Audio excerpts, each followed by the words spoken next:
Hello, everyone. Hi, This is Miss Megan Martin. and Mrs. Ashley Moyer. Today, we will be discussing comprehension strategies that assist with summarization. During this presentation, we are going to describe two different strategies that will assist students with identifying key parts of a story. Both of the strategies that you will hear about will allow students to order the events in which they happen and assist students in retelling the story. Mrs. Moyer and I chose these two specific comprehension strategies because we noticed at both of our schools that there was a lack in our students' comprehension skills, specifically their inability to summarize.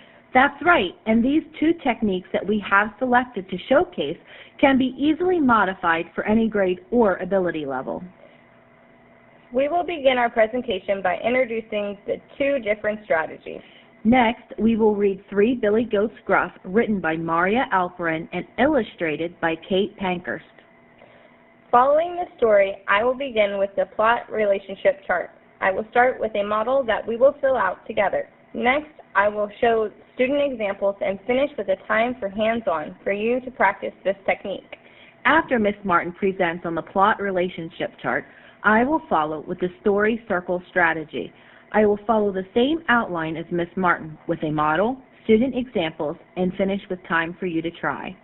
We will conclude this webinar by providing different variations of how these strategies can be differentiated. Enjoy! As we said earlier, I will now be introducing and demonstrating the plot relationship chart. This strategy will assist you in helping your students to summarize.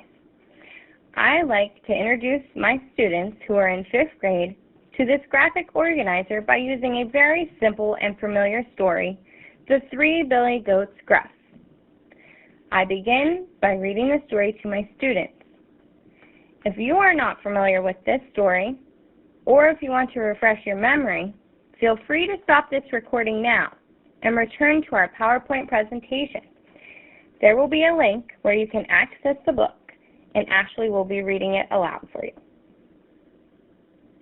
Now that you have listened to the book, we can begin with the plot relationship chart.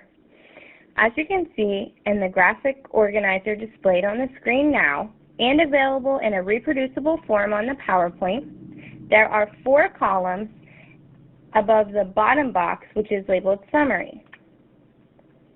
During the first few weeks of school, I cover plot. So this is one of the first graphic organizers I introduced to my students. To get them acquainted with this strategy, I place the organizer on my smartboard, and they have their own copy where they follow along. If you don't have a smartboard, you can use a projector, document camera, or a prepared chart paper with the plot relationship chart drawn on it.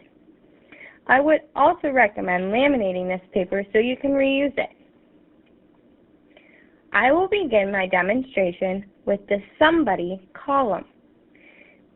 For this column, I always have my students identify the main character of the story and write the name of that character in the column.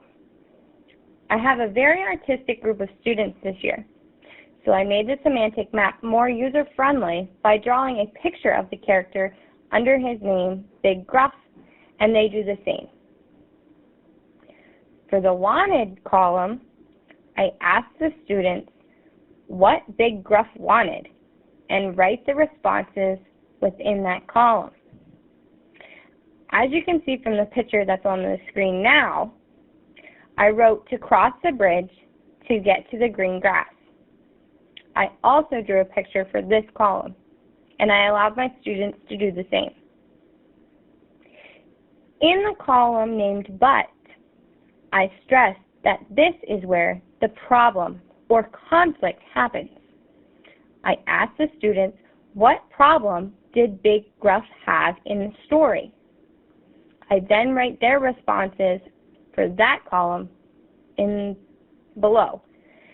The troll wouldn't let him cross.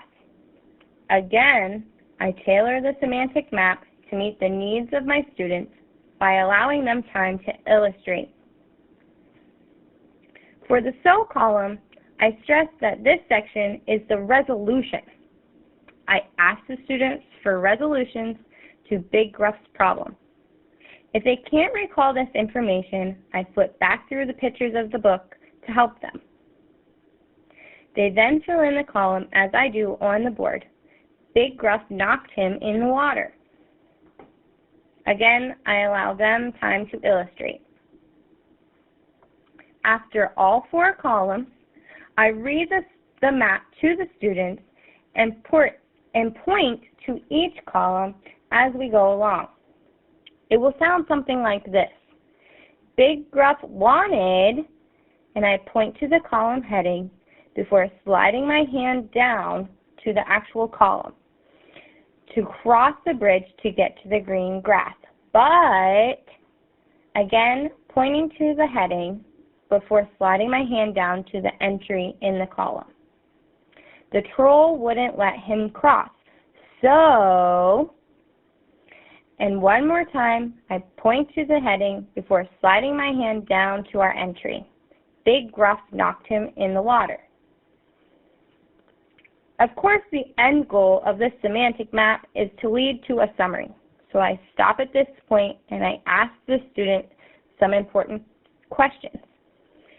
I ask them, do they think that this sums up our story?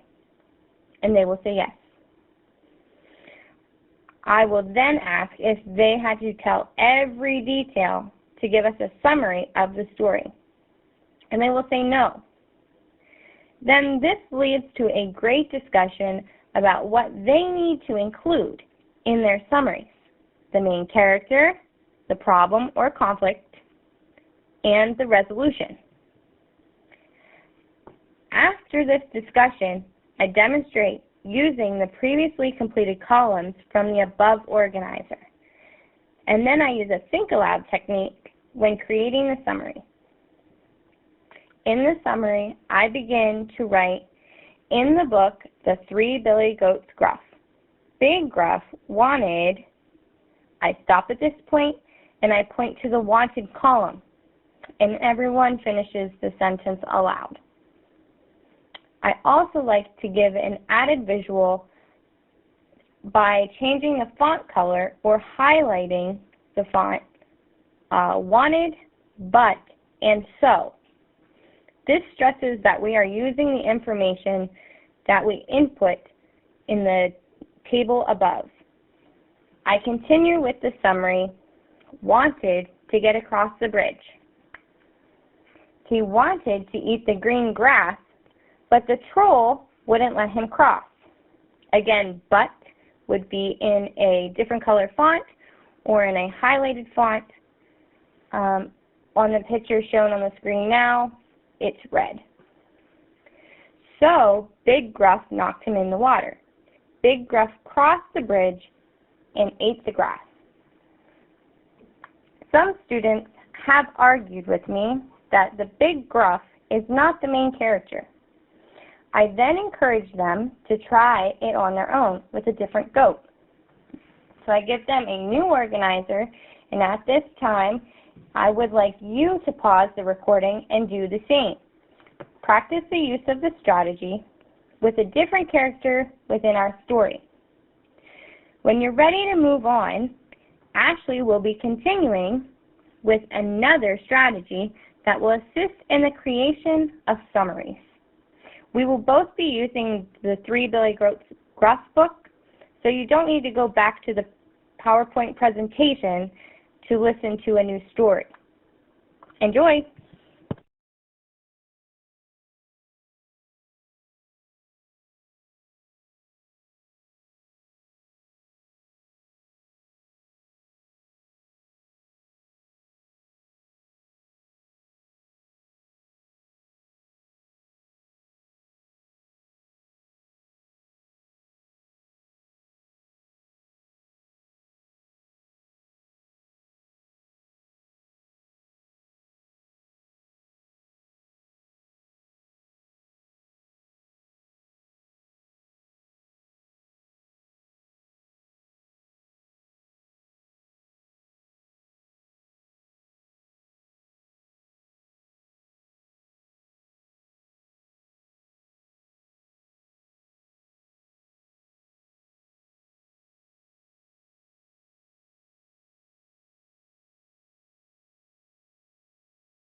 So now that we have both given examples and have allowed time for you to complete your own graphic organizers, you may have some additional questions which we hope to answer in this differentiated section.